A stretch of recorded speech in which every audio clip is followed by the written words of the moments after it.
What up? It's Jimmy the Bag from odds.com.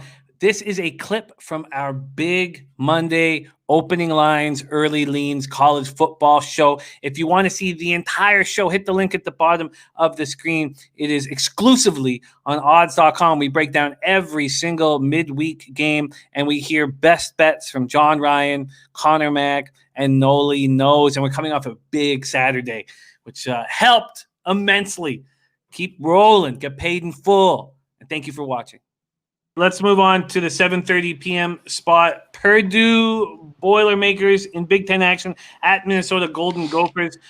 John, that Minnesota team total under 27 was gorgeous. I just wish that I had also backed Iowa. Minnesota looks bad right now. Let's see what we're dealing with here. Purdue opening up as 3-point favorites in this total at 61. Purdue had their 3-game winning streak snapped in a 27-20 loss at home to Northwestern. John, you were on one last week because you also said that Northwestern was the play at 3.5, although I didn't pull the trigger on that. Aiden O'Connell was 28-51, 263 yards, 2 touchdowns, 0 interceptions, but their ground game was completely shut down. 17 rushes for 2 yards. O'Connell rushed for minus 24 yards, so that was the reason for that crazy number. Minnesota coming off an embarrassing 35-7 home loss to Iowa. Tanner Morgan, another ugly game. 16-33, 167 yards, 1 touchdown, 2 interceptions. I don't know how many more opportunities he is going to get. Let's start with you, John. Purdue, Minnesota. Well, I like the over in this game, and I know that's another contrarian play here already. 2 struggling teams, 2 teams in disarray with no direction. At the same time, I know that Minnesota is 28-6 to the over when they're installed as a home dog over the years. It's over the last 10 years.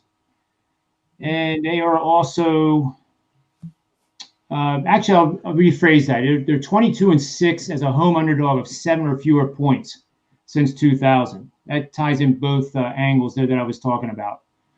So there's a lot of support here, even though a college team gains 2 yards on the ground.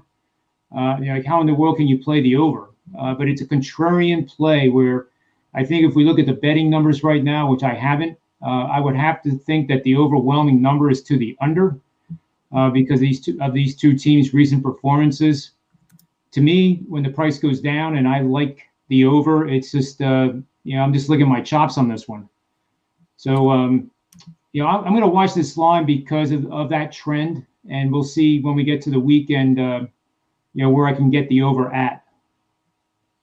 Yeah, I don't have the information yet on the total, but it seems like you're right.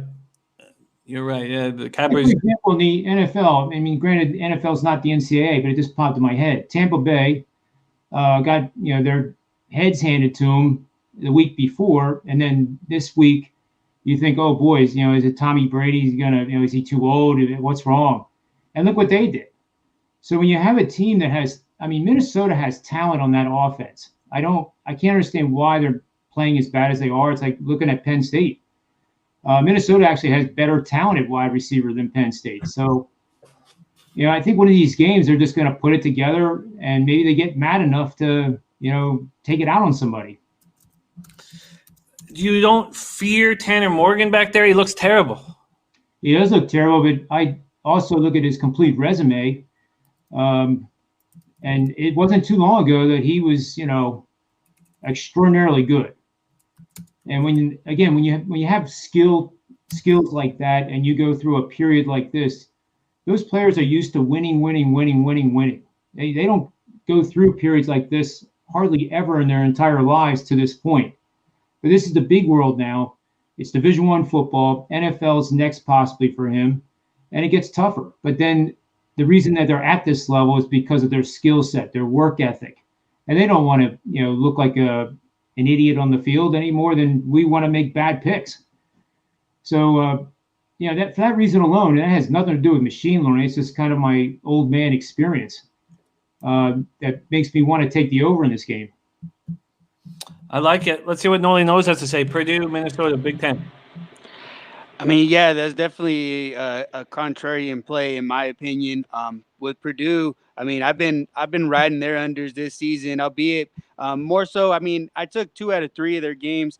against Iowa and Northwestern, but a culmination of being against those opponents. And here against Minnesota, a much different opponent here, a team that's been giving up quite a bit of yards. You're talking 446 total yards of defense on defense, and a lot of yards rushing. Albeit Purdue hasn't been able to get it going through the ground, only 61 yards rushing, but they've been passing quite a bit. And if they can get the ball rolling against Minnesota, I mean, they're a defense in Purdue itself that hasn't been able to stop anybody either, giving up over 400 yards themselves.